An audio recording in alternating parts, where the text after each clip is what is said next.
ole hei huait le khot ar hawang chi kha kan han lak mek me an la no pang khop me he an te en ko la hau ta khop me ti hian kan la treu me ni ho hanam be di dia karen khu light khu pakhat pahni kan pe ta hian hela han pathum kan pe ti hian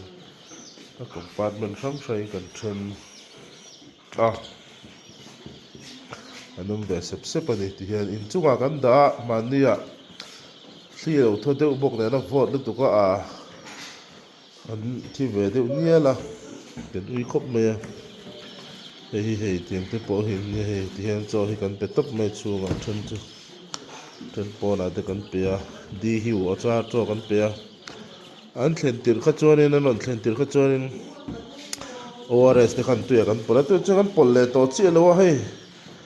kan lak tir chuan an thla te hi kan zoom hlai nga an thla te hi ala var nge ni la no ne la hei to chen ku an var ve ton to ku tiang rol kon ni ve to ni ti hian ina hian kan veranda hi kan han nar zari top maya nakina chuan hi ta kan farma kan da chho don ani thakhat bor vela moten ni huna kan han da chhonga chu huna chuanin zia ve de to turanga ila cho hi di hiu kha kan pe mai ta tu dang wala hi chuan cho hi hek lu tuk hran lo hi ti zat bora hin ni